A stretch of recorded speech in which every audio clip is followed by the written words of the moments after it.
There's no rules. There's no nothing. Welcome everybody. Welcome in to Malensplain. How you doing today, everybody? Welcome. I've got Kristen Michelle with me today. She is an activist and an actress, and also a speech therapist. And she is doing amazing work with bees and watermelons on Instagram. Trying to save the lives of many Gazan families. So we're going to hear from her a little bit today. Thank you so much for coming in. How you doing? Thank you for having me. Absolutely. We are old friends. We grew up together, essentially, right?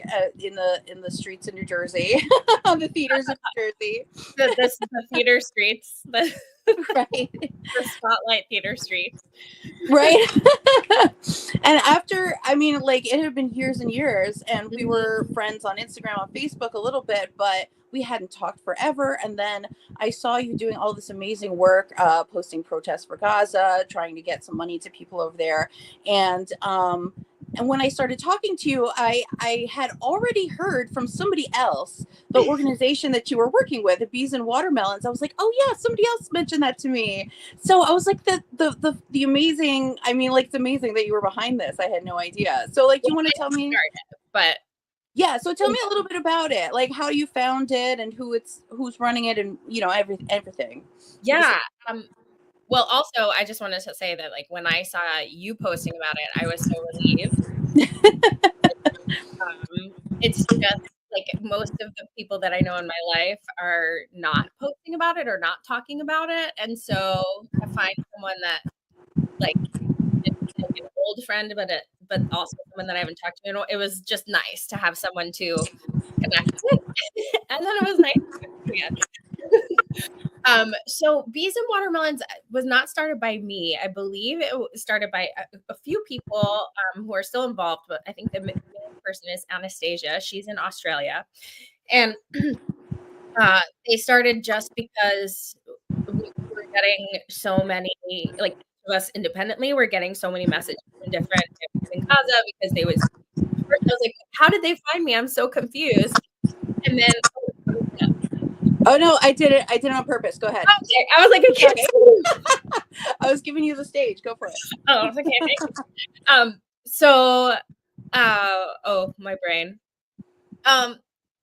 So I found that people were finding me through hashtags or things like that.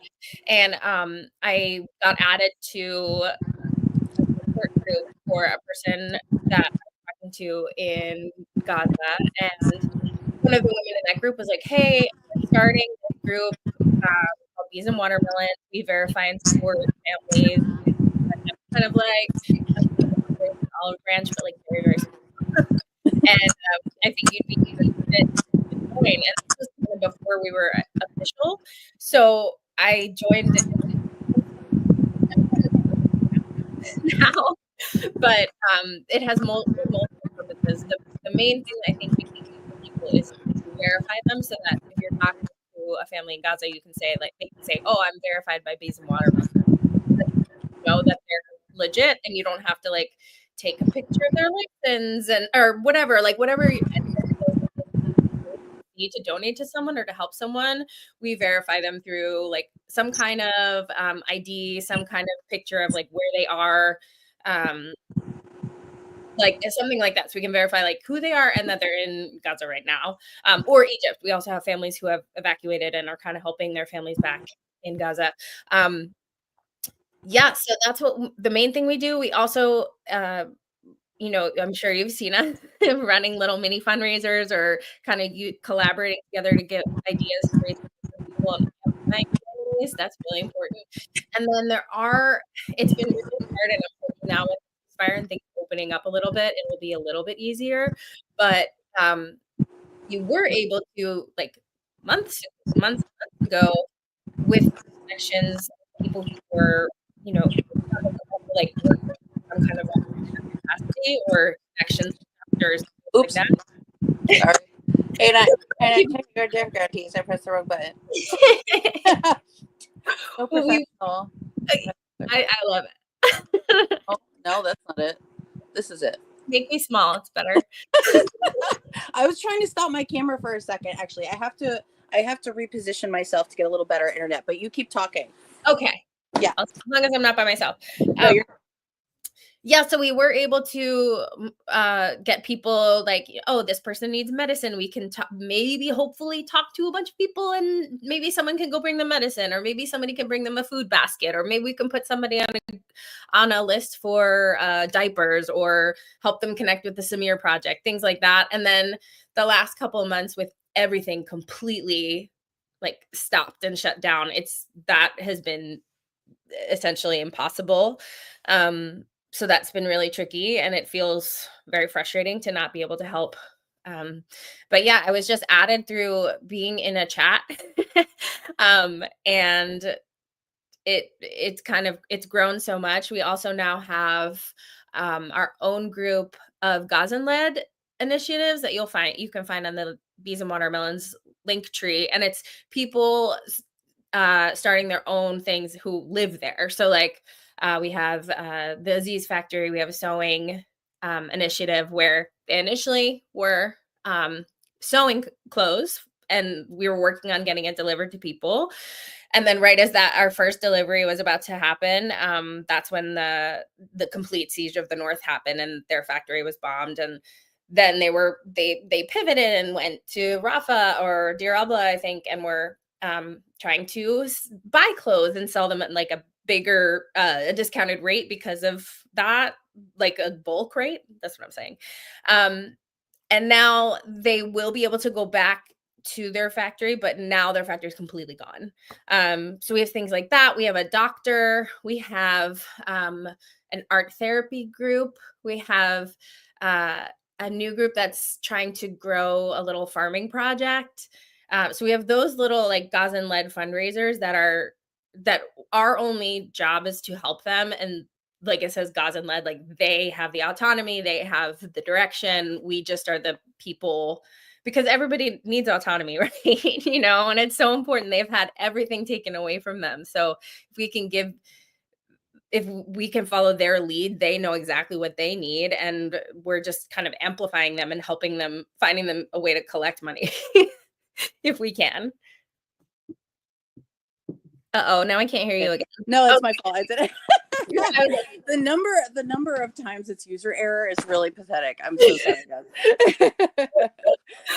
guys. I'm sorry. So yeah, no, I think that's amazing, and I think that it's so important to have charity that is sort of led by the person receiving it, because a lot of the times people who receive charity, they're always receiving sort of things they almost need, but they kind of need it. I need a hat, but this hat doesn't fit, or it's too woolly, or something's wrong. There's a little bit something different with it, and it's best if you're trying to help somebody, just ask them, like, let's go shopping together, like I will give you some money, you buy it, you know what I'm saying? Like don't feel like they're gonna do something stupid with your money, or this is a situation here where people have been literally in famine since the beginning, that literally in complete destitution, rubble, camps in rubble. We're talking camps in rubble, no water, no sanitation, no medicine, nothing whatsoever. These people are desperate. So, they really, really need your help. And, I just, one other thing I wanted to address as well, because a lot of people don't really understand, how money can help them, Yes. they don't really understand that. So do you want to talk about that a little bit? Sure. Yeah. But I also want to add on to what you were saying about what they want and what they need. And we were talking about that last night too, or the other night in a group meeting of the kind of, I could say, the helpers, but we're really the bees surrounding the watermelons to help them. That's so cute. I love that. Like the bees helping the watermelon. Like it's wonderful to get aid packages, but if it's possible for you to like buy the orange or the specific fruit that you want, that your kid wants, that like is the healthiest for you, then that is so much better. And I guess before I talk about how they get money, there's like, I know a lot of people are not comfortable donating to people and they want to donate to organizations. And I mean, that's fine. I understand that. But a lot of the bigger organizations, as you know, have a huge overhead. They have to pay. Sorry, there's a train right outside my window. Any minute, the train, the heater, the guinea pigs, they're all going to start going off at once. Nice, man. That's all right. No worries. Yes, we're live, people. It's fine. We're live. Hear it. Actually, so that's Hellgate Bridge. Oh no, I'm giving my location, but it's featured in the TV show Evil. Ooh. So. Ooh. Okay, so a lot of these groups, hopefully hopefully they will be allowed in now. When the aid was completely blocked, which I believe it's starting to get in. If you were donating to like any of the bigger aid groups, it was pretty much almost always not getting in and staying outside. And then there's like a high, office prices and workers and all these different kinds of things. But people there, they need money for everything. In the beginning, it was a lot of like food, water, medicine, those kinds of things. And it's very hard, yes, to get money to people there. And our government, the USA and USA banks make it as difficult as possible, but it is possible. There are different ways people get money. The main way I do it is by wiring money there. And then when they get it, a huge amount of commission has been taken out to them. So they can either, in the beginning, they were able to turn it in most of the time. It also depends on where they are in the strip, but they could turn it into cash sometimes, or they could turn it into pay it like credit. And sometimes people have been able to use it as like an IOU. Like my friend's daughter was hit by a shrapnel and she had to have knee surgery. She's like 8 years old and like bad. And so she was able to say like, show her like on her phone the link that we raised money for, and it becomes like an IOU. So some people it's an IOU, some people it's they can actually get money, and it's very varied. But like I said in the beginning, it was a lot for rent because people are still paying rent in like blown out houses, or tents, or sometimes they have to pay for a space in the tent area. A lot for food because the kitchens, it's really, really hard for anyone to get food there. And there's not much left. And medicine was a really, really big one. Like one Advil became so much money because nothing was getting in. Yeah. So giving them money and then giving the small organizations on the ground, I think, is the best way you can help people.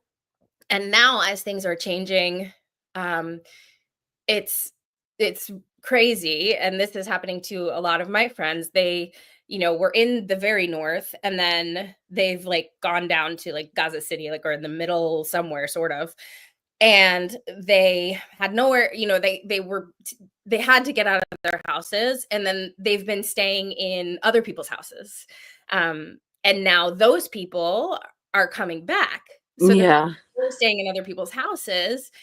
And now, like, I have two friends who live in that area, or three really, and they have been like walking around for days trying to find like a part of a building that's still standing, or like any kind of like place that they can rent for their family. And there's nothing, especially in the north, because as you know, it's total destruction, total devastation. But what's happening is like the aid is coming in from the south, and it's like doot, here it comes. But the people in the north are like getting pushed out, and then they're like, what am I like sleeping? I'm literally sleeping on the street.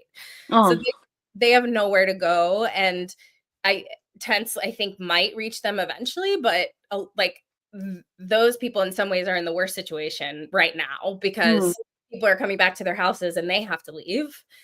And then they're like, okay, but there's nowhere to put a tent. We don't have tents. Like, where am I going to go? Or like my friend Rasha has 5 kids.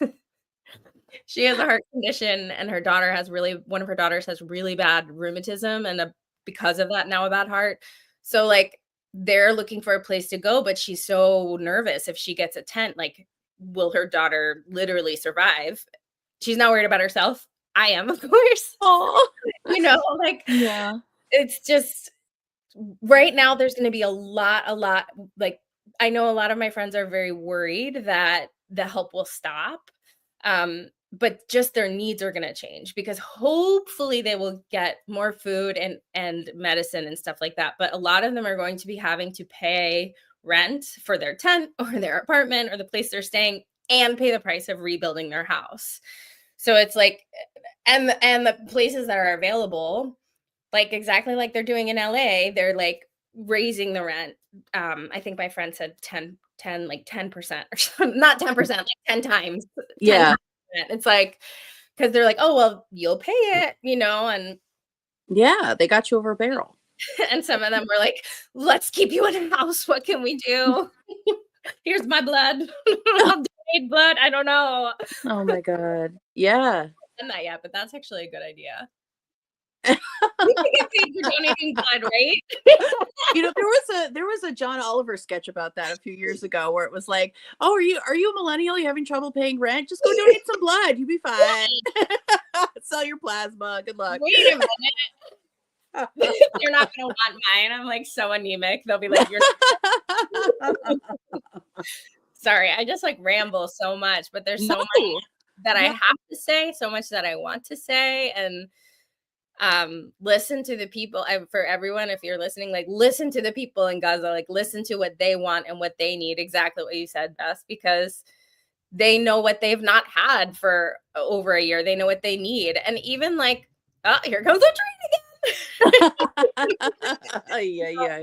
Like, I hope one day we have enough money to like give my friends something they could buy their kid, like a present, like something to just make them happy. And Oh, they've just all suffered so much that it's heartbreaking. I smile a lot all the time when I'm nervous, but like this has been the saddest year I feel like of my whole life, and um it's been so lonely too. I don't know. I think we talked about this a lot too, but people helping like have been very isolated. So hearing that, like finding you again and finding other friends, like new friends in the movement, mostly that's online right now. Um, mhm. but that's been really helpful. That's great. And that's so important. Solidarity is so important. Mhm. So important. Because that's the thing too, is part of the war is an information war, right? I mean, you've got Yes. the telling people one thing, and then what's really going on is something completely different. Mhm. Um, and as much as we've seen, as much as we've seen sort of it happen, we don't have a full perspective on how it's happening. You know what I'm saying? Because the way that it's the information has been coming in from people from Gaza, especially early on, you're seeing a lot of videos. It's a lot of emotion, a lot of bangs, a lot of rubble everywhere, and it's hard to sort of make sense of. Other than the fact that these people are immediately suffering, it's hard to Mhm. make sense of. So when you were talking about people in the north of Gaza too, I wanted to add this in that the bombings started in the north and they got more intense in the north. They were meant to drive people down south towards the Rafah border so that they would go into Egypt. So it's important to note that the people in the north are doing very, very poorly, and the buildings in the north are the worst off. So I'm really happy you mentioned that. Yeah, and a lot of my friends now have been a couple of weeks ago maybe they saw their house from a picture or video and they were like, okay, it's still there.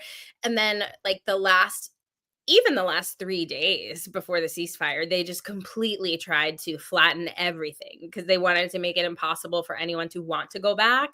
Hmm. So I know a, like almost everyone I know has lost everything, and they like are completely heartbroken. And while it's so amazing and wonderful that we have this ceasefire, hopefully it stays. Um, Yeah. I also am feeling for them because I mean, I'm always feeling for them, but they've been thinking about just like how to survive from one second to the next for over a year. And then like if what I try to do is imagine myself in that scenario, like it's like everything is like, where am I going to get bread? Where am I going to get water? Where am I going to get medicine? How will I get a blanket? And then all of a sudden it's like over. You still have all these worries, but you're not like hiding from bullets, which is was taking up so much space in your brain, you know? And Yeah. now, like, oh my God, like what, like this is like, I think it's like this feeling of like you want it to be over, you want it to be over, but now they're like, well, now what? Now, like, how do I live again? How do I like what do I do? Like, will I ever have peace? Like, there's completely starting from scratch. And it's not like in the Palisades where people can, you know, go out. They can't leave. They haven't been allowed to leave for months. And when they can, it's very expensive, or when they could. But like it's like they're, you know, if you think of it like something like the Palisades, they like people evacuate and they go stay at hotels and they go stay with family. They can't stay anywhere. They're just like in the rubble. It's just it's really, I mean, I think the most inhumane thing that I've in overall, it's like the worst thing I've ever seen happening to people.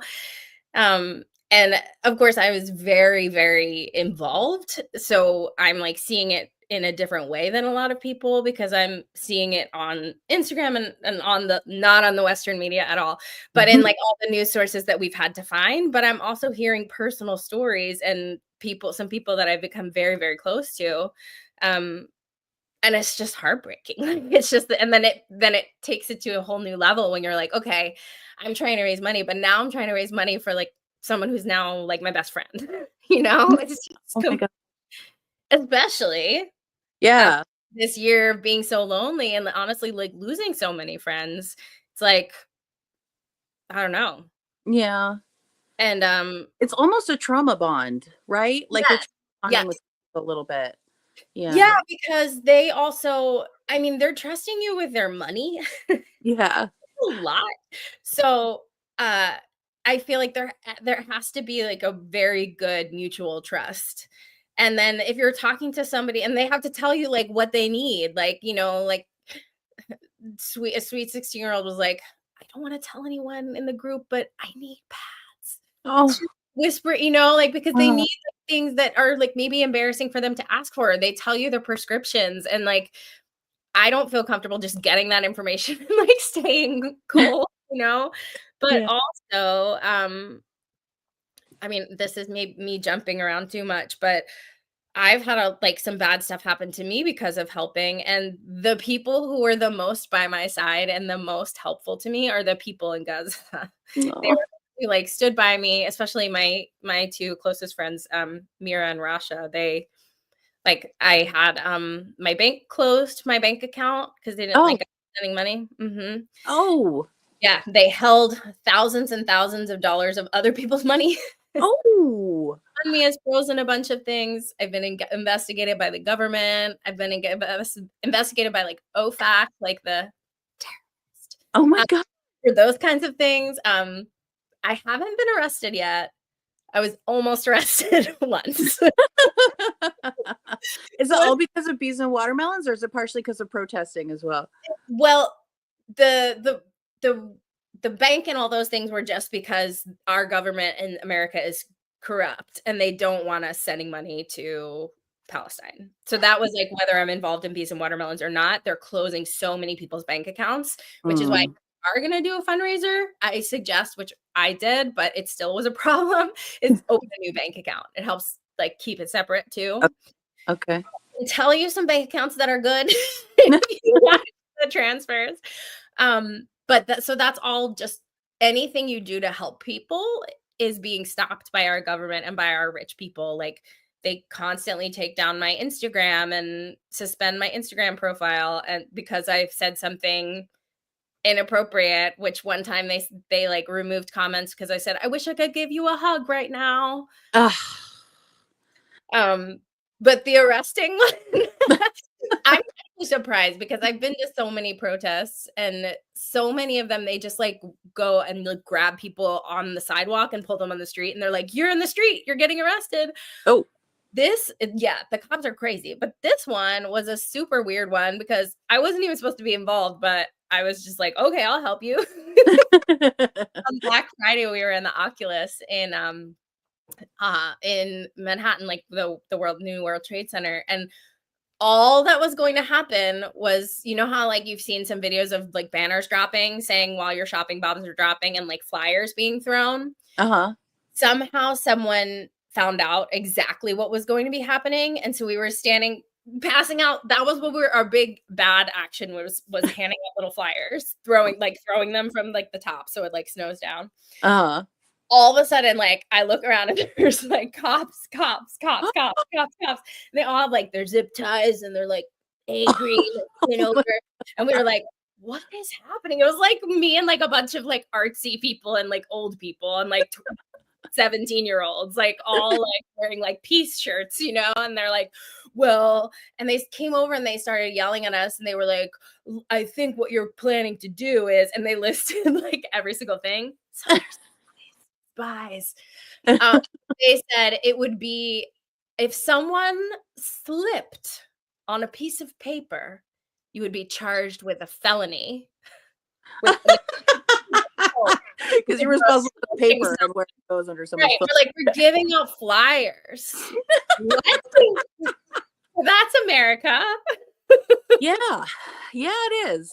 Yeah, it is. And it's something else that's important to note is that when you are doing something that people in power don't like, the people in power will find literally any reason. You don't have to be doing something wrong. I cannot emphasize this enough because there are so many people, especially the people who are comfortable. They think, well, if there's somebody's in jail or somebody's arrested, they were doing something wrong. No, that's not how it works. They see you, they see you, and they say you're a threat to the system, you're a threat to you're a threat to Israel. And then they just go, okay, then we are pushing you into a situation in which you can be arrested now. That we are making you have an excuse to be arrested. Like that's where we're at.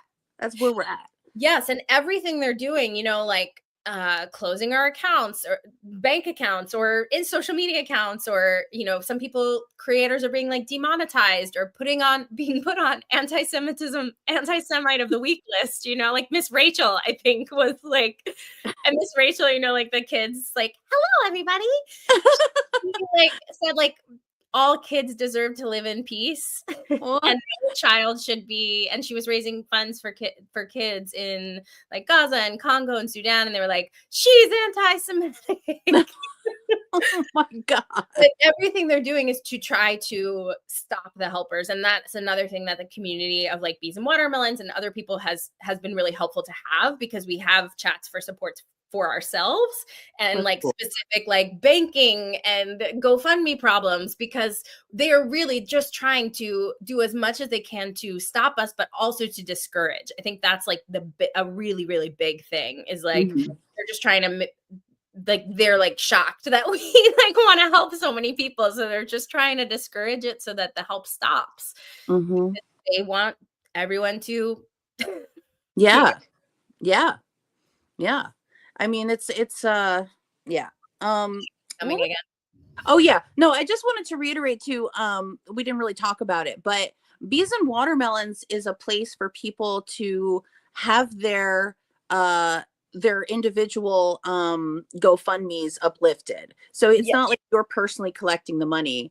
You are you're donating the money directly to the person that you're helping. So this is not, we're not asking anybody who's watching to just like, pay to a random organization or something. Like you're going to meet the person, you're going to see their story on the page, and you're going to understand who you're helping and why, Yeah. And if I probably won't see any new messages or friend requests because I have so many from people in Gaza. And like, I feel really, really bad because like sometimes I just open that unread folder and I like cry because I want to help everybody, but it's impossible. And it's impossible even just to keep, it's really hard just to keep talking to the people that I'm already talking to. But if you want to find me, I have, I'm Kristen KMB, KAYMBEE on Instagram.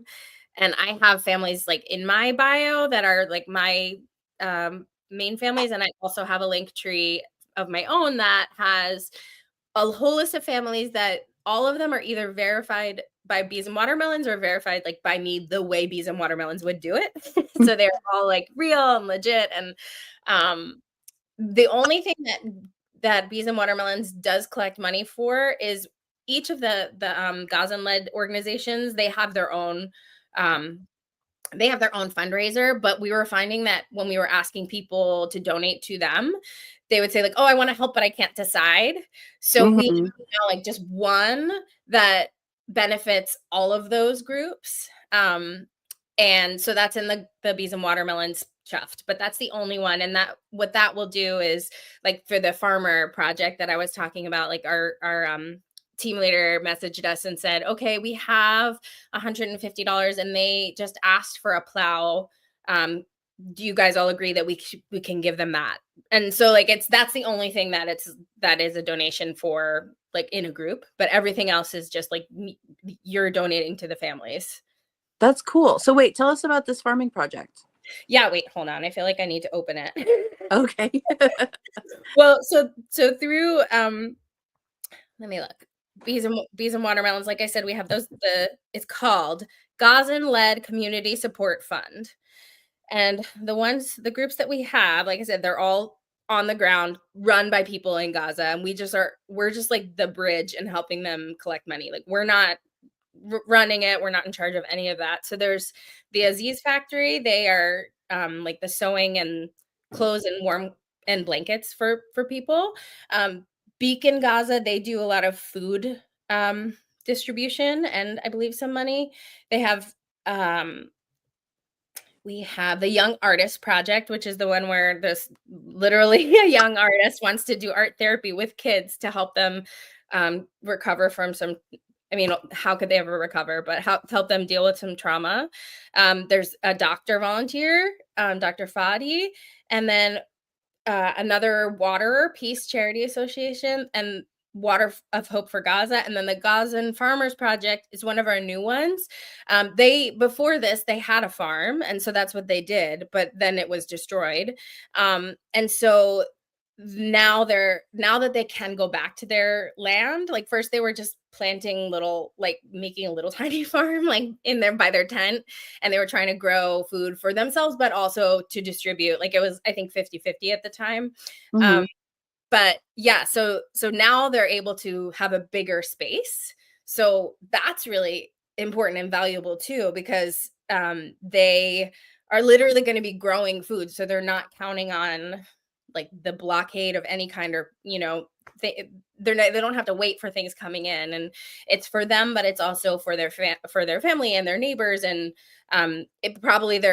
once they have bigger land and once things grow, that I'm sure what they will do will change. But yeah, these are all through Bees and Watermelons, but we have a separate Instagram for those groups. So that's the Gazan-led Community Support Fund, and you can find like all of the different ones.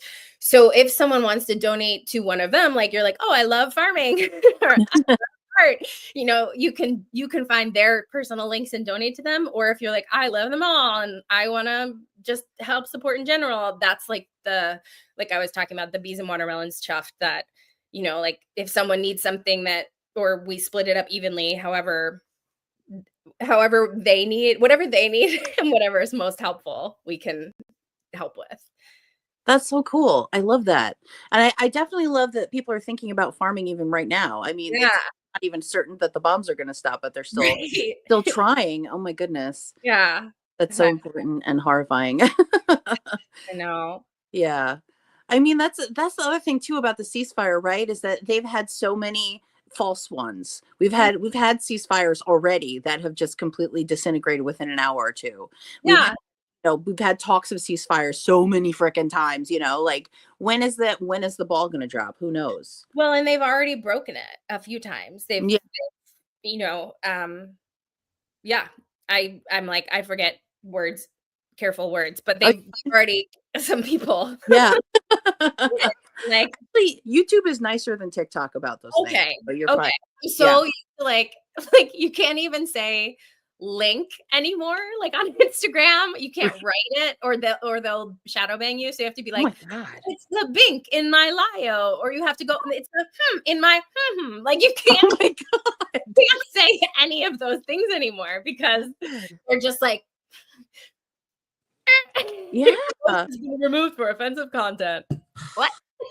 man, Like, it must it's a put you on a picture of short. a heart. Like, what is happening? Oh my God, seriously. That's right.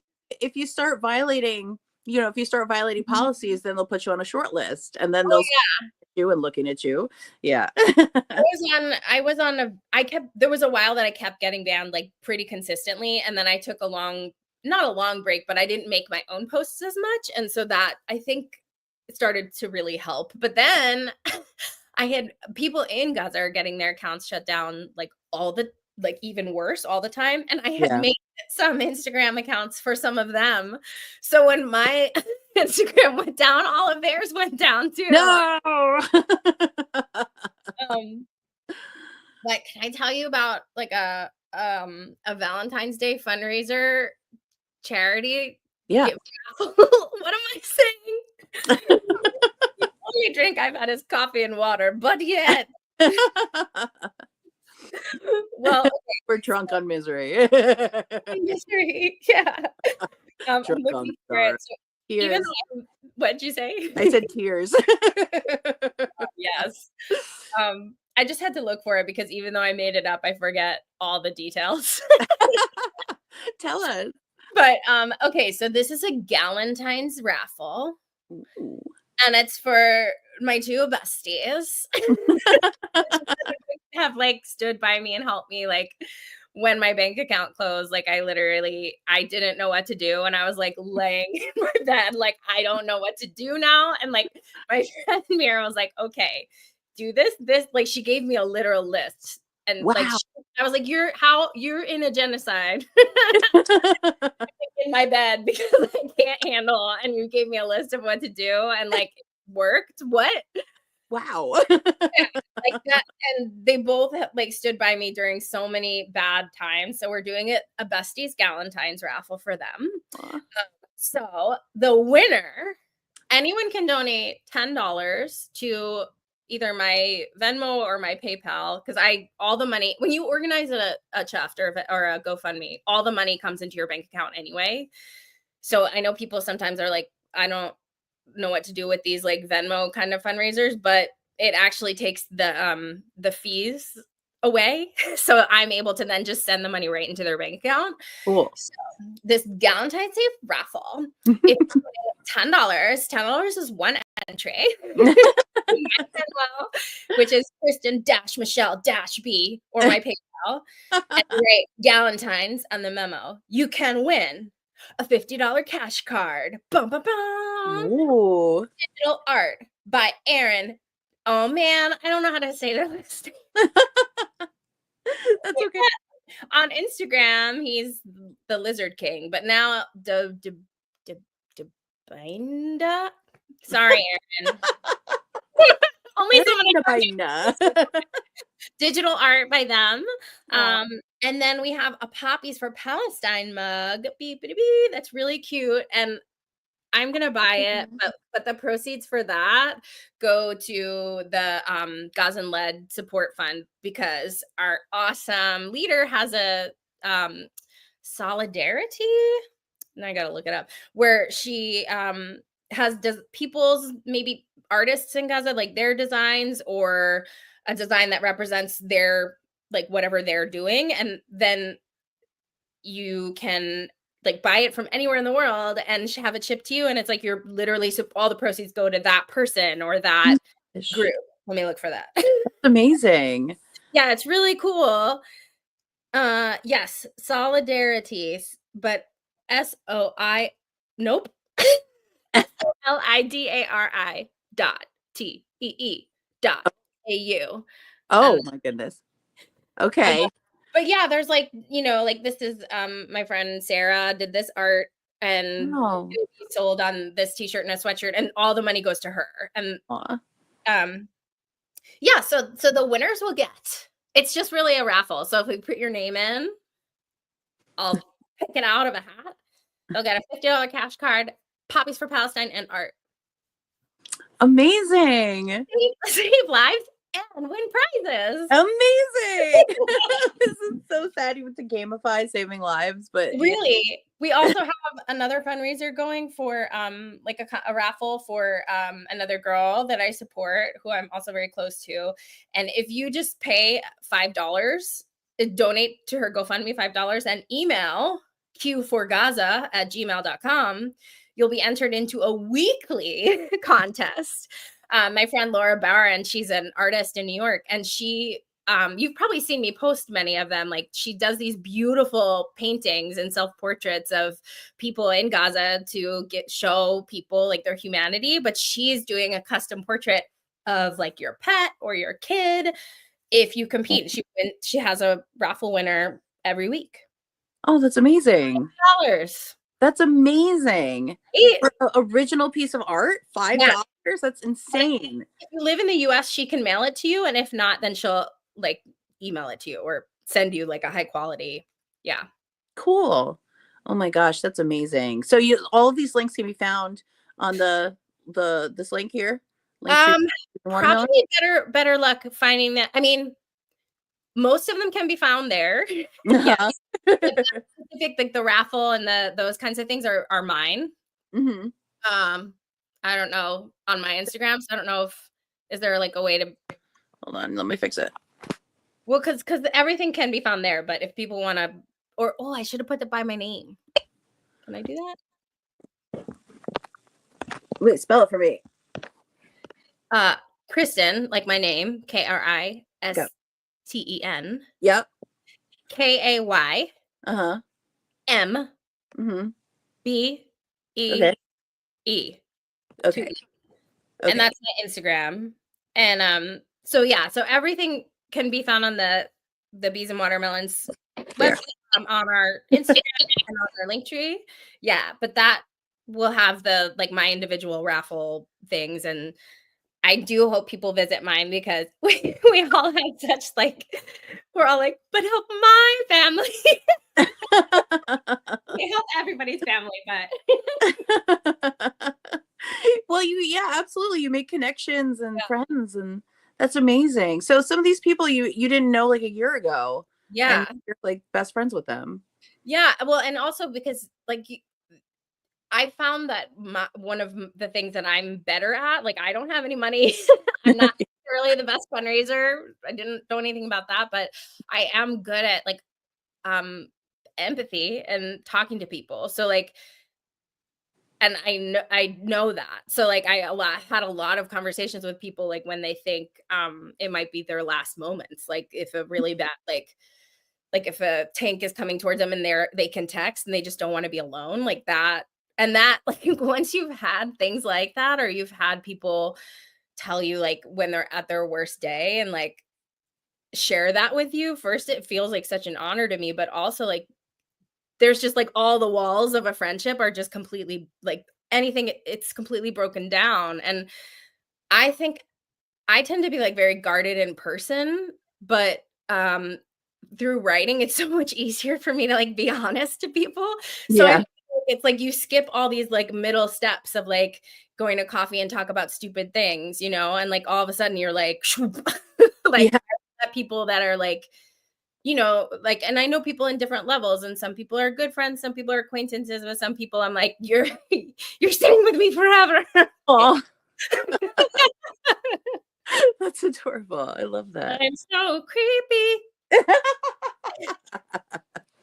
I will never be able to watch this. Stop, you're fine. That's awesome. Yeah, because I do also want to talk about how like I think when people say I don't understand, like they're getting aid. I don't understand why they would need money. You know what I'm saying? I don't understand why, I think they have a limited perspective of the situation, right? Like if you're thinking like you need to think about these people as if they just went through like Hurricane Katrina. Okay. And when you get aid, when even people who in Hurricane Katrina, when you get aid, that stuff is like a couple of boxes off a truck and that's it. We're talking about having to start your life over from scratch to the point where you have to rebuild your house. Everybody's going to have to do this. Rebuild their Every house. single person. Yeah, every single person. Even if their house is still standing, like I can't, which not many are, like I feel like the foundation like is like it's not safe. So Correct. I think every person will. Yeah. Yeah, absolutely. Another point is that it does cost money to move. I think you brought this up at some point. Yes. So if you feel like you're, you know, if you're staying in one town and you feel like it's unsafe and you want to move south, it costs money to do that. So the people who couldn't afford to do that died in the bombings. Yes. So this is why they need money. That is 100% why. Also, there are so many instances in which people take over, you know, like little horde mountains, right? Every time when like supplies go into an area, it gets divvied up, and then it gets divvied up a little more, divvied up a little more, and then you got kings of the hill, and they so that's eventually what's going to happen to most of that aid anyway. Is that they'll end up having to trade for it. Yeah, and like you know, I've had people like wait in line for bread for like hours and hours and hours and not get it, you know, and that same thing's going to happen now because there's like millions of people there. There's so many people. So the aid is, before now it was like very impossible to get, but now it's hard to get. And a lot of it's not free. And a lot of it's like in a dangerous, like stampede, like people with, like a lot of people that I know, like now are single mothers, and like, so they have all their kids with them, and like, maybe they're not in good health, and how can they go out to the market and like to this big aid distribution and potentially get like trampled, you know? So it's like able-bodied people, which how many amputees do we have now? So many. Like, it's like they have to go to a place and pick it up and take it home, and like everyone's there. Like, it's just so hard. So yeah, but even without that, like say everyone's fed, say like for example, like just imagine like if we got to that point, which we won't, but if everyone getting we haven't done it here yet. If everyone gets all the food they need, all the water they need, all the medicine they need, like you said, they have nothing. Like they don't have a hotel to stay in. They don't have any money to stay. Like they have not had a job in over a year, and they've like used, I mean, if that happened to me, I'd be like starving in like a week. Like, I don't know. I'm like, oh my God, I could never. It's so long. I think I'd been dead because I'd have been so hangry. I'd have pissed off somebody who would kill me. I think that's what would happen. That would be my fight. Yes, they're like starting from like negative. And so they have nothing, and they're going to have to keep paying rent and rebuild. Yes. So let me throw out a couple statistics. So I looked this up before we got on. It says, wait, what's that? I just sat on my feet and they're asleep. Oh, that is a hazard of podcasting. I know. Like so professional. I'm twitching around because my leg is starting to fall asleep. I got you. But we're doing it for Gazans. So okay, we're sticking it out. My feet can be asleep for the rest of my life. As long as they all live. Oh my goodness. Okay, so this is the horriblest statistic. In the past 15 months, at least 46,700 people have been killed. That's like the that is the tiniest estimate. They definitely estimate it to be at least 2 to 3 to 4 times. The death means that 1 out of every 50 people in Gaza has been killed. And that means 18,000 children. And that also means at least 110,265 people have been injured. So those people are still alive, thank God, but they're all walking around, as you mentioned, amputees, disabled, trying to jump all over each other to get 15 boxes of aid. Absolutely. And like diseases and regular illnesses, like if you had diabetes before, you still have diabetes. Yeah. I mean, how many of us are, like, I just can't start my morning without a coffee. You know what I'm saying? Like, I cannot get through the day without air conditioning. You know what I'm saying? Like, yeah, imagine it. They're in the fucking desert. You want to talk about the Hunger Games? The Hunger Games are in a forest, okay? Right. In the desert. There's no killing no chickens. There's no finding a little well water here and there. No. Right. No, there's like nothing. Nothing. Oh my God. Especially where they were pushed, you know, like they where they were pushed out of had more like trees and, you know, like any natural resources, and they were pushed to like the desert or the beach. Yes. Yeah. Yeah, absolutely. All right. Let me throw out a couple other things too. What did I find? Um, okay. Wow. Okay. Emergency responders in Gaza have said that after 470 days of war, 48% of their personnel have been killed. That is so close to a majority. Yeah. Holy crap. That's of people who are rescuing Gazans, not just Gazans.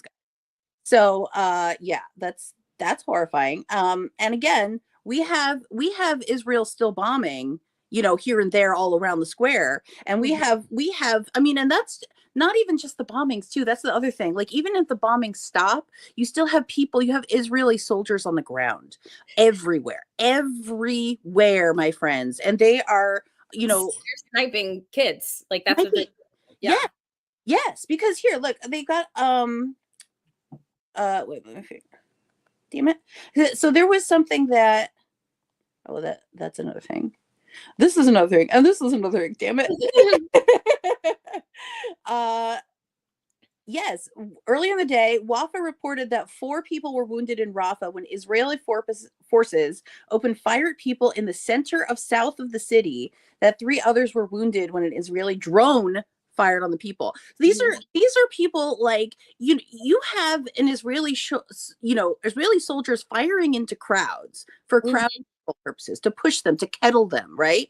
And that is that is where these are coming from. But if you read it in the news, I just read that from the New York Times, right? But the way that it's spun, like there's another one that happened too. The way that it's spun is that where is it? It said in a statement responding to requests for comment that several suspects were identified who posed a threat. That could literally be like when they say like arrested for being black and just standing Yeah. around for me. That's what this is. That is exactly what this is. These people are not threats. They are Yeah. hungry. They are poor. They are weak. They don't have fucking guns. They don't Yeah. have If you I mean I know you have watched it, but if people are watching this and haven't seen, if you follow Eye on Palestine, it's like on the ground footage from a bunch of different reporters, and you can see the video of it was a child who was I guess you can say things here, but in the yeah. head, like walking with his dad, like it was a kid and doing nothing. And it's just that's what they do, and that's what like it's all fear, it's all like trying to destroy them. And like how you were saying with spinning, once you really pay attention, it's everywhere. Because even like some people I knew, like when Kamala like said something about like, oh, and the Israelis were massacred and people in Palestine deserve freedom or deserve like equal treatment or something. Like Mm, always like the Israelis were massacred and then as many people in Palestine have died. No. mhm, They were massacred. The yeah. people in Palestine have been massacred and they're still getting massacred, and they're getting starved and tortured and emotionally, psychologically tortured with the like planes that fly 24 hours a day. Like Mhm, just if you look at all of the news coverage, anything that's even close to mainstream media will always put like some kind of spin on it that like in like a past tense of like have been killed, have been injured, and like the prisoners, they're not prisoners, they're hostages. And mm, like they're like, oh, 90 of them were young men under 18. That's a child. 90 of them were children hostages. ah, You know, God, like yes. it's crazy. It's just like if you really pay attention to the language, it's like they think we're stupid. Mhm, But also like there's so much going on that it's hard to pay attention sometimes if you're not like really focused. It's hard to like realize all those things that they're doing. And when yes. they do it so much, it like gets under, and it's like, oh right. Dehumanizing language is like constant, I feel like, for Palestinian people. And it's like I'm like, those are my friends. Yeah, you're 1,000,000% right. I mean, one of the first, I mean, when, you know, when I was back in the fight earlier on, a lot of what we were doing is reminding people that these are doctors, these are teachers, these are people, normal people. These are not terrorists. You know, I'm saying like the conceit that you would want to bomb an entire crowd to find one terrorist is wrong. Like anyway. It's like the school shooter thing, and actually Yeah. the Boston bombing analogy was very good. Like if the Boston Marathon bombing like years ago, there was an analogy of like, okay, if the Boston bomber was in the middle of the like a crowd, would it be okay to bomb them? Yeah. And kill all the Bostonians, you know? Right.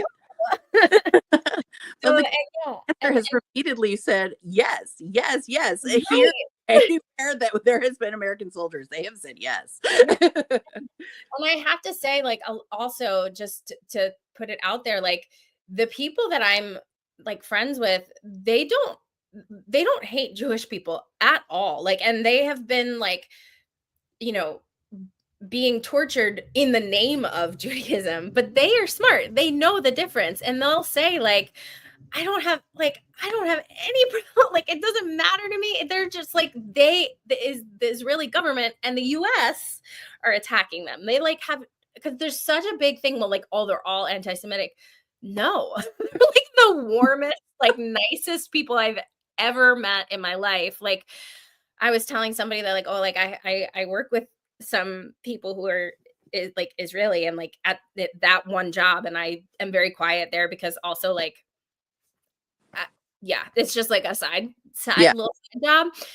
But she's like, "Oh, I hope they don't hate me." Like, you know, like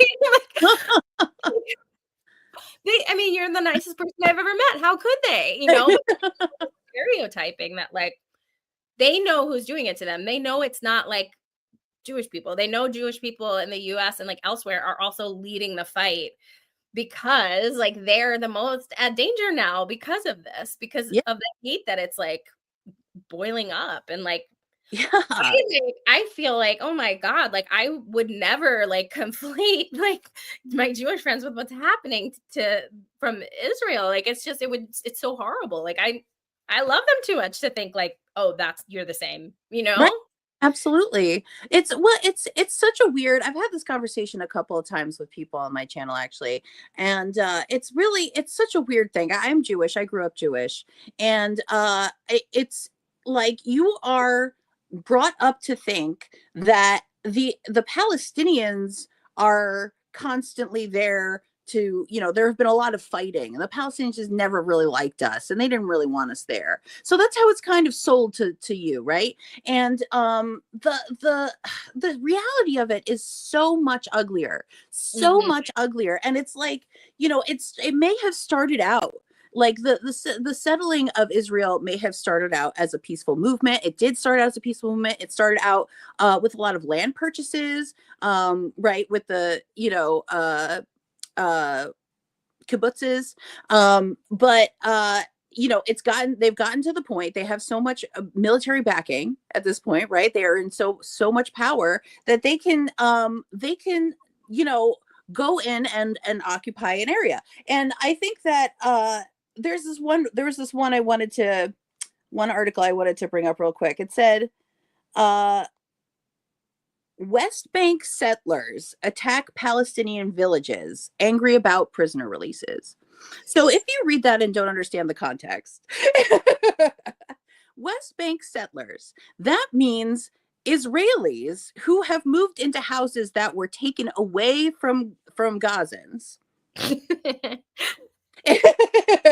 People who are literally taking over other people's homes. Literally. I mean, Right. we're talking about literally here. Yeah, not just like, oh, I bought this land now. No, like you don't live here anymore. I do.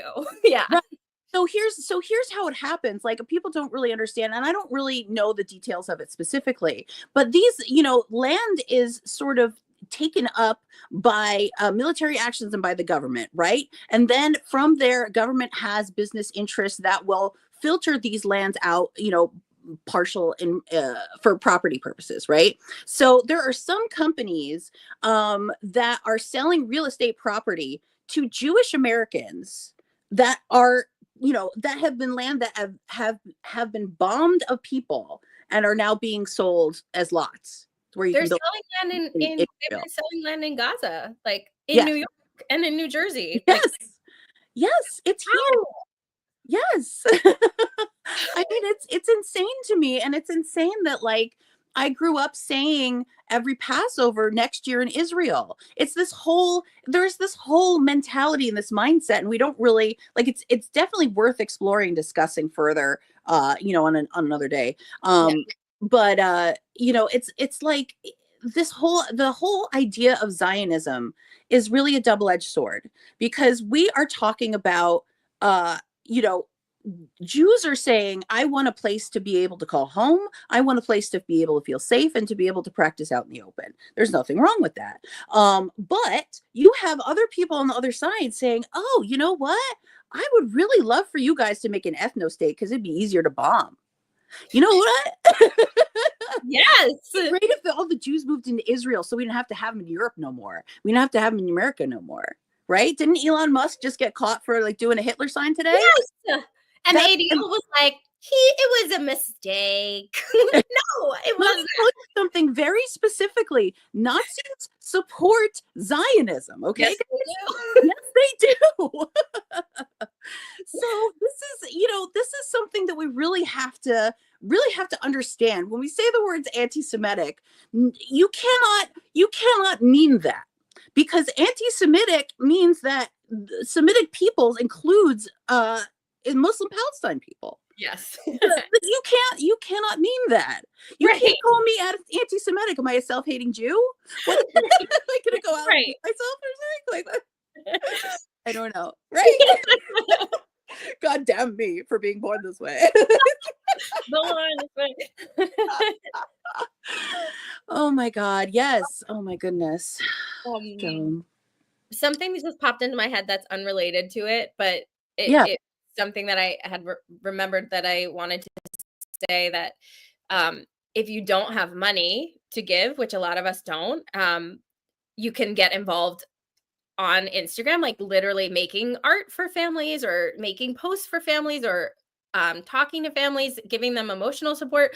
But also, one of the biggest things, because our algorithm is so squished and because they're trying to like silence all of us, especially if you're not already posting a lot about Palestine or haven't been posting about the families, if you share a family's fundraiser or share a post about them or like it or save it or comment, like that is huge. And I can't tell you the amount of times that I've sent to friends who I know are like, maybe don't quite understand what's going on, but know that I'm supporting good people, and like care. And I've been like, can you please like this? Because your algorithm of like singers doesn't see it.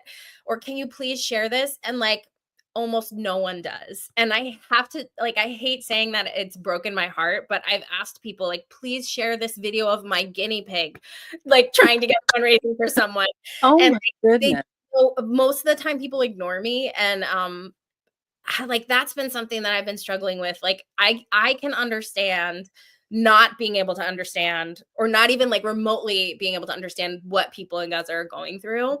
But like I'm your friend and you could imagine what it would be like if people you loved were dying, and what it like for me just to ask you to like a post because my friends are dying and they need money and then you don't do it, like that is really I know it sounds stupid, but it's really heartbreaking. And there have been times that I've like canceled like social events because I was like too sad.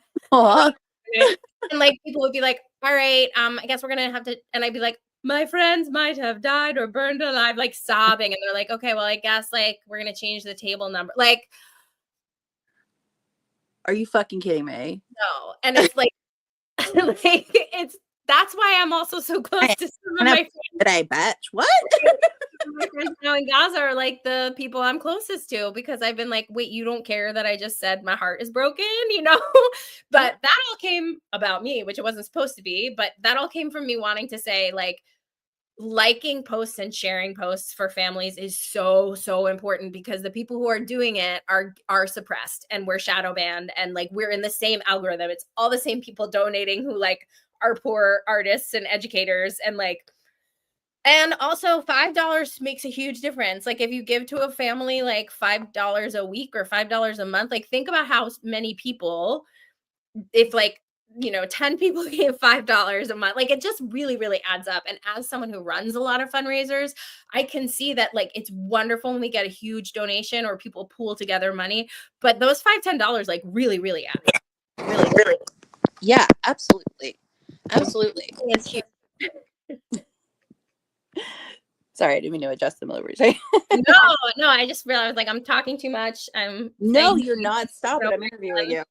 it's not about me, but I think that was like, I was like, if you can't sympathize with these people who are going through something that's like impossible to understand, like maybe you can sympathize with me. And like, even that was like, whoop. So it's insane to me. And you know what? Like, I have been through a lot of crazy shit in my life. And again, this is not about me either, but but like, I have noticed that people will pull away from you the minute you start saying something depressing, the minute you start saying I'm a poor, I'm anything about you is socially unacceptable, or even, enough to feel awkward, like if you're disabled or sick or something like that. This is enough for people to go, ooh, because there's a little part of our brain that tells us like, oh, if you're sick, I might be sick because I'm standing next to you. You talking to me, I don't know, I don't want to know you. There's a part of your brain doing that. Yeah. I ruined like I'm not social really at all anymore, but like anything that I've gone to, I've ruined for everything. Because I also am a person that like, I don't, if you're, if I see you and I'm like, how are you? And you're like, I'm good. And you're really bad. Like, I don't want you to tell me I'm good. Like, I feel like small talk like annoys me. Like, I'd rather you just tell me like. Me too. There are so many people where like I feel like I learned that growing up, and then everybody's like, "You're insane." What do you mean? Well, I asked you how you are. Why are you telling me how you are? When someone tells me like I'm bad, I'm like, oh, tell me. I'm not glad you're bad. I just like, I'm glad that you're telling me the truth. Yeah, I agree. I don't have a problem with it, and I don't feel like, oh, so many people are just worried of it being contagious. It's so weird.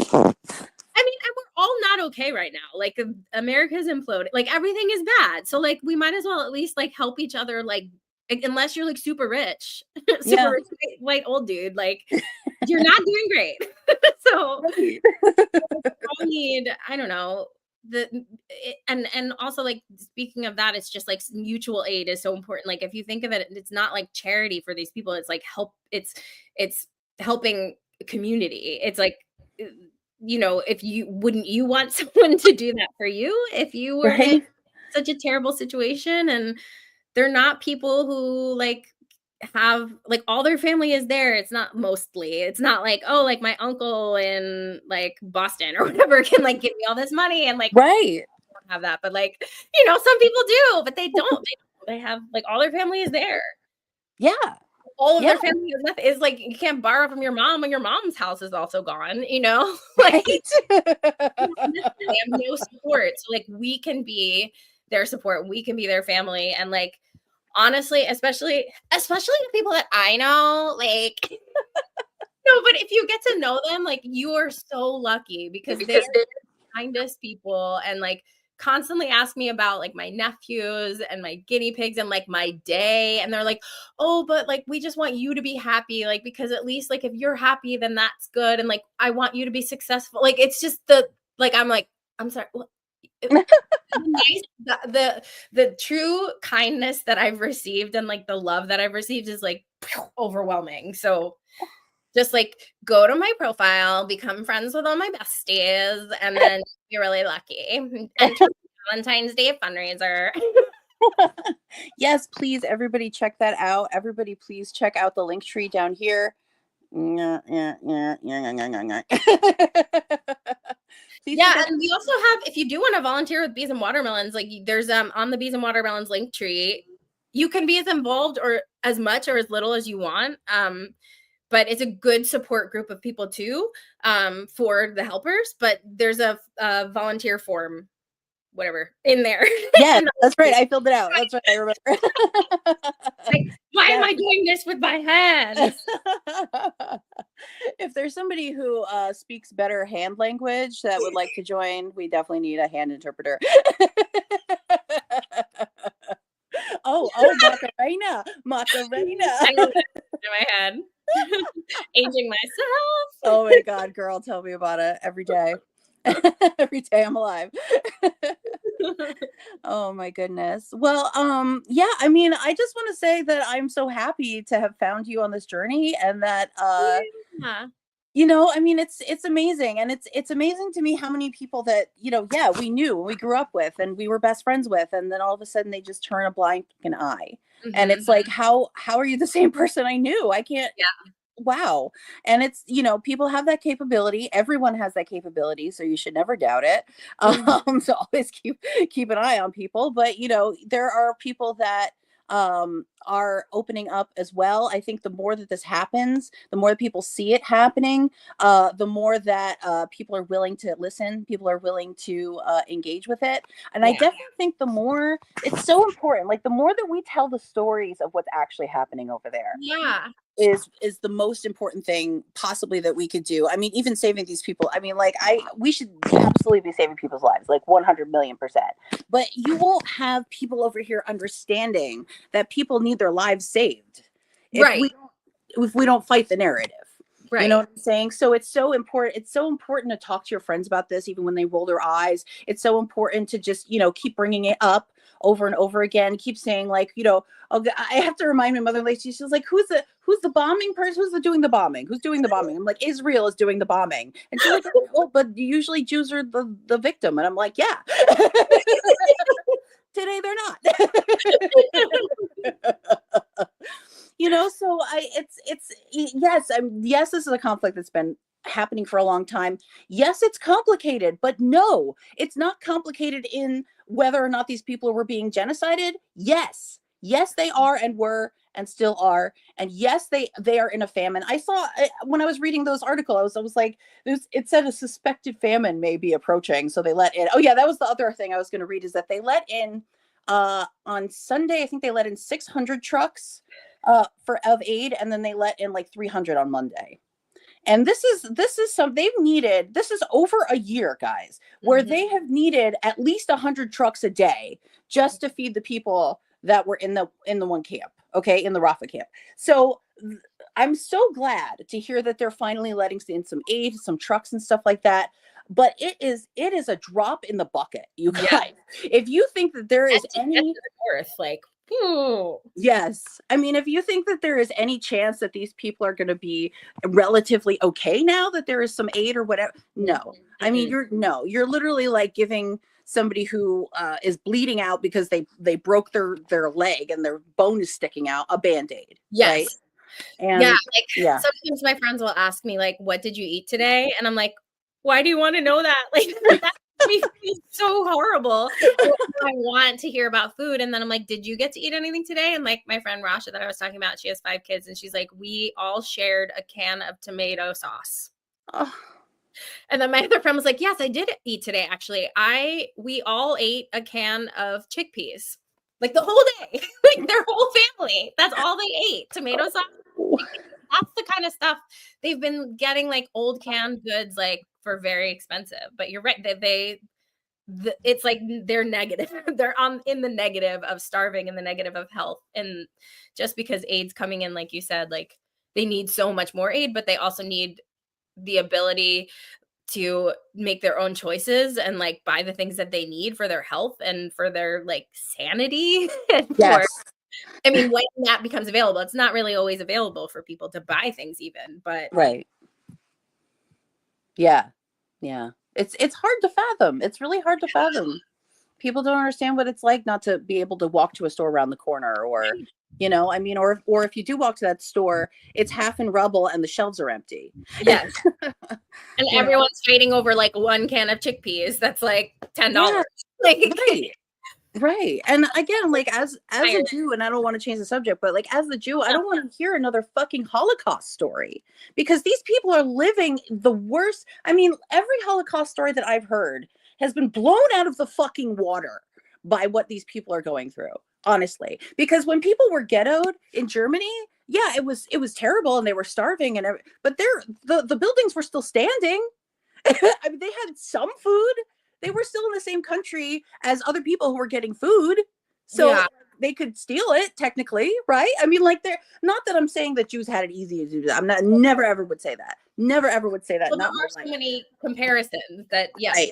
But there, yeah, I mean, and you can't compare one person's suffering to another either. But you have to be able to look at this situation and go, this is to a scale that we've never seen in detail before, because this has happened before, but we don't watch it. We don't know about it, and we don't hear about it. Social media has allowed us to be able to see people's actual perspectives, and Gaza itself is a concentration camp, and like lining at these torture camps for the prisoners, the hostages. I get mad when I even it's so in the media that even I will say it when I know they're just like I've known people who've been taken hostage, like they're just like a dad or like a kid, and like they have like roll call. They brand them like permanently. Some of them have been branded like by burning. Some of them have been branded by like markers, you know, but like they have numbers on their head. Like what does that remind you of, you know? Holy shit. Yeah. If you go deeper and deeper, it's like so bad. That is awful. Nervous makes me laugh. Yeah, that's okay. That's okay. I'm the same way. That is also the thing that's making me feel crazy, is because as a person who performs a lot of World War II material, that's like one of the main things that I do. I'm with a lot of people who are like very into World War II history, and like the fact that they always have said, you know, oh my God, I would have been a freedom fighter. You know, I would have been like hiding people. I would have been on the ground. I would have been helping for the resistance. And now you won't even like an Instagram post. Yeah. You wouldn't have.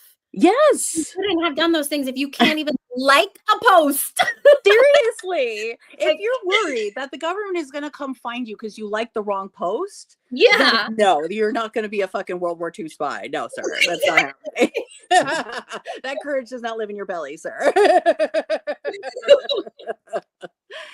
the thing too, is like, we at some level, like, you know, I can't tell somebody who likes a pro-Palestinian post for the first time that they won't get flagged. I can't tell you that. You might get flagged. It's entirely possible, and people are going insane looking for, you know, any connections here in the US. So most likely you will get flagged. But at the end of the day, I mean, are we talking about you know, letting a Holocaust happen or not?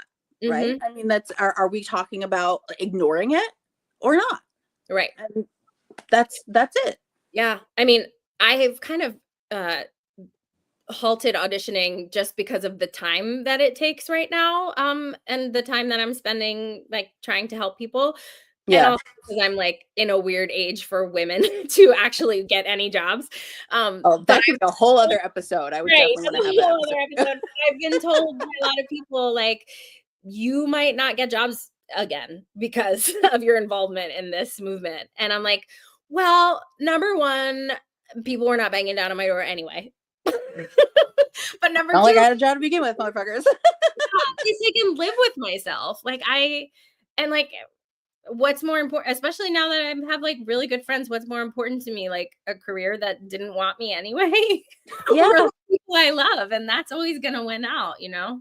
Yeah, 1,000,000%. And I'm actually serious about having that episode with you if you're ever interested. I would love to have that episode with you, because I think theater is like the perfect vehicle to talk about feminism. Yes.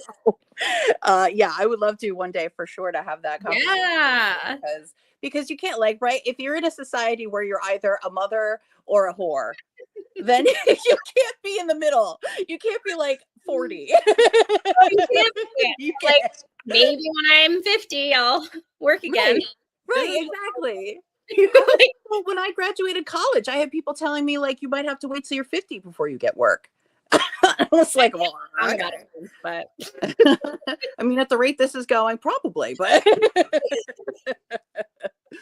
Yeah, no, So, yeah, it's rough. It's ridiculous. But yeah, for sure. We should yeah, I'd uh be down for that. yeah, for sure. That would be great. We should definitely talk about it. And yeah, theater is insane on top of it, but this is such an important issue, and I'm so glad that we connected on it. Uh Yeah, me too. yeah. Is there anything else? I mean, it's kind of hard to say, like, like, should people like pick somebody first, or like, if there's such a huge list of people that need help So, on this link tree, mhm, and all of them are verified. I just want to reiterate, all of them are absolutely verified. These are not scammers, they're real people, okay, guys? Because that is part of the concern, that people are yes. freaking out about, oh, I don't know what they're going to do with the money, blah, blah, blah, blah. Just give it. Just give Mhm. it. Just all of those doubts in your head, just go. Give Yeah. $50, Because please, please. everyone on the Bees and Watermelons, the spreadsheet that Bees and Watermelons has been verified, and there are people still being processed that like will be verified. And everyone on my link tree, I've talked to like personally, like so it's like I know them and I know like their families and their kids and uh gosh, yeah, I mean it depends on like what kind of thing you want to do, but I would say amplify amplify and donate where you can. And if you like maybe you really resonate with a specific person, and that's awesome, like then get on their team and like help them and like get to know them and support them. Or maybe you just like come in like sneaky and just give a bunch of people $5, like that's wonderful too. It takes all kinds of us to be able to make this work, and like all different people in different levels. Like some people are really good at like I don't know, like I can't think of an example, so I'm glad I started that sentence. But there's so many different ways that people can help in so many little, like besides just calling your representatives, emailing them and faxing them every day. But like every little action you take is really, really important. And people like look at it and they're like, oh, it's so huge, I don't know what to do. But like then no one will do anything. Right. So like if you don't know who to donate to, like just like randomly pick somebody. Everybody needs something. Everybody needs something. Yeah. And it's not wrong to do that. It's not, you shouldn't feel guilty about doing that. You shouldn't feel like, oh, I can't help this other person. So that's okay. That's okay. Everybody's got to help a little bit, and you're Yeah. doing your part. That's all that matters. And if you come to my Facebook profile and you become friends with like anyone on my feed that's in Gaza, like they will all find you in like 1 minute. Some of them started messaging me. I have to get back to them. I was one of my friends, that my friend Mira, that and when I used to do a lot of theater in Key West, like we used to call it the coconut telegram, that Okay. anything you did in Key West, like the gossip spread so fast. And that would even happen to me like in New York. Like I'd like sneeze and someone in Key West would be like, are you healthy? Like I've noticed that now, like in Gaza, like I'll say something and then someone will be like, I heard. Like, if you want to get to know a couple friends, like go to my page and follow someone, and then everyone will follow you. You will be overwhelmed. Absolutely. Absolutely. And if you do get overwhelmed, that's okay too. Take a minute, cry, come back. Coming back is the hard part. Coming back Yes. is the hard part. And that's what we need from you guys, for sure. $5. $5.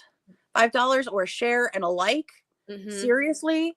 I mean, social media is the one way we're going to get anybody safe, get any news out at all. Mm-hmm. It's the only voice we have left. And we're being so suppressed that anyone, especially if you've not been sharing, like it makes a huge difference. Yes. Huge. Especially if you haven't shared yet. Like it's okay, share now. Yeah. And like it changes the whole algorithm. It's so important. Absolutely. Absolutely. And if anybody's crazy, by the way, and if you think that like you like something and then your boss can find out about it, no. If you share something, yes, your boss may be able to find out about it if your profile's not on private. But if you like something, I don't think so. I think you're good. So just putting that out there. Please like things. Please like things. Commenting. Even if you like copy the link on a post, I think that like boosts. Yeah, right? You don't have to share it, you copy it. Yes, exactly. Right. That's the TikTok rule, right? Yeah. No, I think you're right. I think you're absolutely right. Yeah. And it's so important. We have to, because again, like even if nobody, even if you post it, even if you repost something and nobody you see like reposts it or likes it or anything, you're like, I got no views on this, god damn it. But the algorithm sees that you like it, and so it will take your personality profile and say like, okay, well, this person who likes music and this thing might also like pro-Palestinian posts. That's how we do it, guys. That's how we do it. Okay, that's how algorithms work, and that's how we get the word out. It's so Yeah. important. I feel like we're going to have this conversation over and over again in the years to come too, about different things, because it's just going to get more and more throttled for us out here. So it's going to be really important. Build those communities, guys, because again, like, even if TikTok gets shut down again, even if something goes out, you'll have the community that you found on TikTok, and that's important. And mutual aid in your community is important too, because we're all going to need it unless you're a rich old white guy. Absolutely, guys. Please don't forget people in your own communities. That's so important. So important. Yeah. And it's hard. I mean, I know it's hard to help all the time, and just to hear, we need help, you got to go help, and what are you doing? You're not helping. But if even some of those fears, even some of those voices in your mind can be translated to action once in a while, that's good enough. That's we're saying it a million times because we know it takes a lot of effort. We know it takes a unique moment in your life to be able to give. You know what I'm saying? So nobody's asking you to be 100% all the time, but we need something, please, something. Show up. Do everything, but do something. Something. Literally.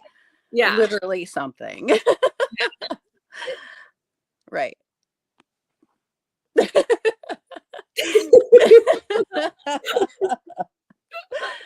I love you, Kristen. Yeah, it's so fun to reconnect and do this. Absolutely. I can't be stopped. Listen, there's nothing wrong with Muppets quotes, okay? Yeah. Nothing wrong. Sorry. You're totally good. Like a million things that I could say, and after this, and I'll be mad at myself. And I wish like anyone can like message me on Instagram, but honestly, like I won't see it because I get so many hundreds of messages, unless like you know them and you tell me. Yeah, guys, if you want to get hooked up with Kristen, you want to get hooked up with Bees and Watermelons, definitely contact me too. I can hook you up, guys. Yeah. Sure. I'm not saying I'm popular. It's just like what, like everyone in Gaza now is messaging me, and I feel so bad. But because of that, it takes like I can't even open that folder anymore because it makes me so sad. Oh, I can imagine. Oh my goodness. And I'm like, I'm not ignoring you, but I literally could spend the rest of my life answering Instagram messages, and I wouldn't. Yeah. To all of them, and it's not because you're not important. We can only no, you're 100,000,000% right, and it's important to talk about this because it does stop people from helping, right? Yeah. Like that fear that like I'm ignoring people, I can't do enough, I'm not going to be the person that like saves the entire population of Palestine, like that's always weighs on us. But those are also excuses for your brain not to feel sad. So think of that too. Your brain is fighting against feeling sad. Your brain is fighting against being empathetic. So know that as well. Yeah.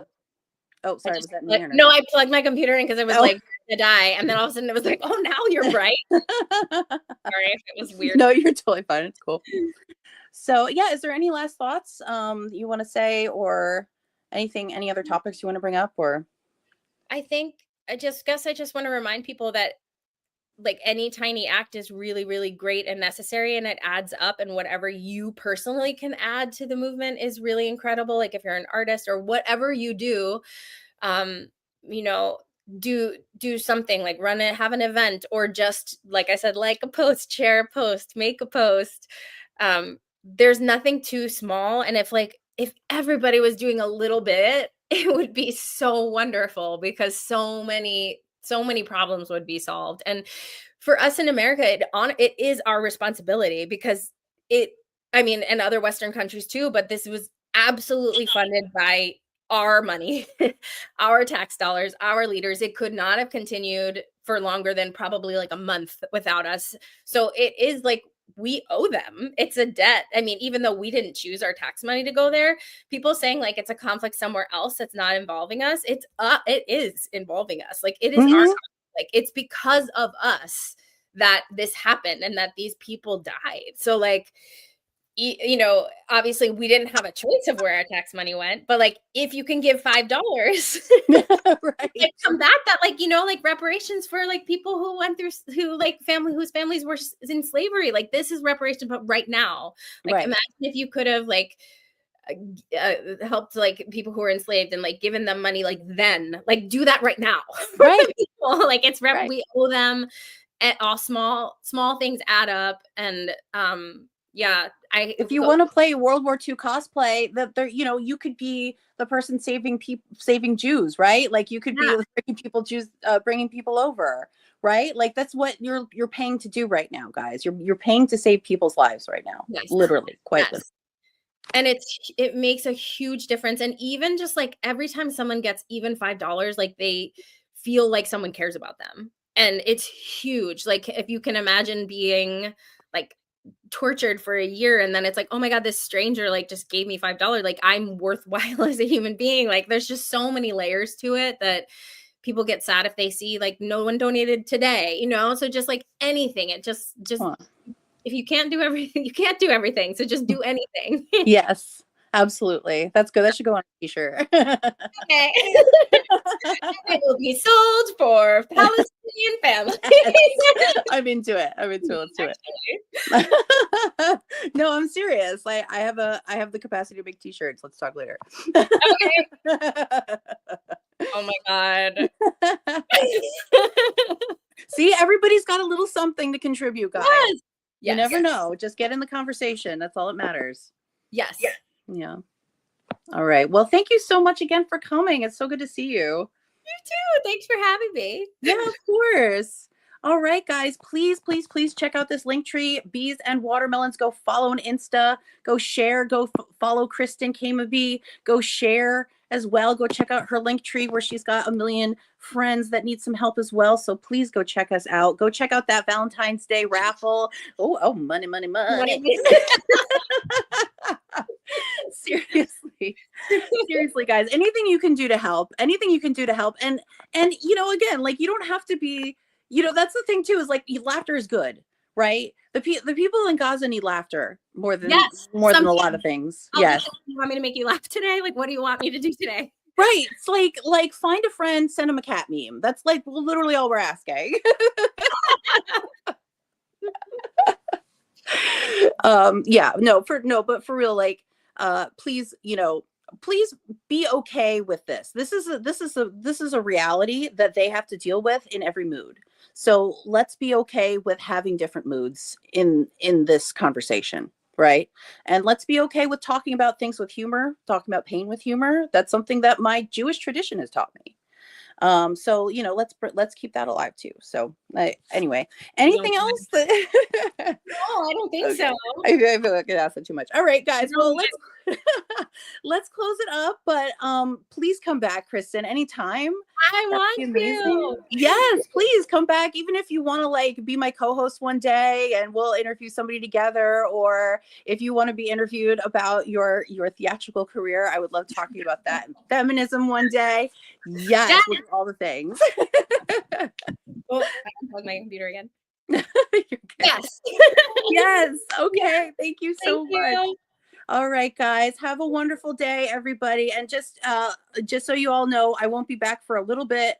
I did come in for I broke my I can't think of words anymore. Holy sabbatical.